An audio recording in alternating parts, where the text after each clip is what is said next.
Good morning সবাইকে। সকাল সকাল চলে এসেছি।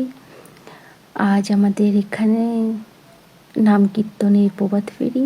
তো আমি, বোন, আমার ভাগনা সবাই মিলে চলে এসেছি। আরও সবাই আসছে পিছনে, আমি আর ও আগেই চলে এসেছি। আমার মাও এখনও আসেনি। তো বেরিয়ে পড়েছি। এই আমার একটা দাদা আর দাদার মেয়ে, খুব মিষ্টি দেখতে, লিপস্টিক পরেছে, সেটা আমাকে দেখাচ্ছিল।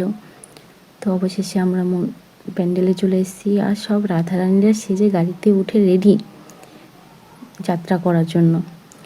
তো যে যেখানেই থাকো না কেন, আমাদের ডালখোলা দাওয়ানজাগিতে চলে আসবে গান শুনতে। আজকে প্রভাত ফেরি হয়ে গেছে, আর কাল থেকে 15 তারিখ থেকে আমাদের এখানে গান শুরু।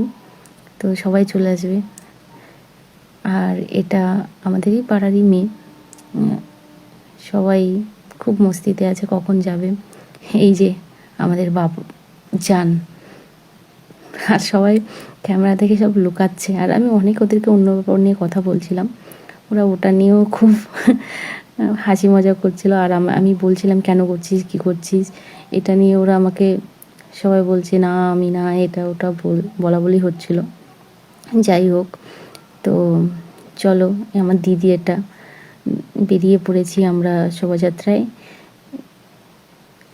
আর সবাই আসবে, খুব আনন্দ হয় এই দিনগুলোতে। কবে আসবে, সারা বছরে একটা অপেক্ষা। তো রাধে রাধে।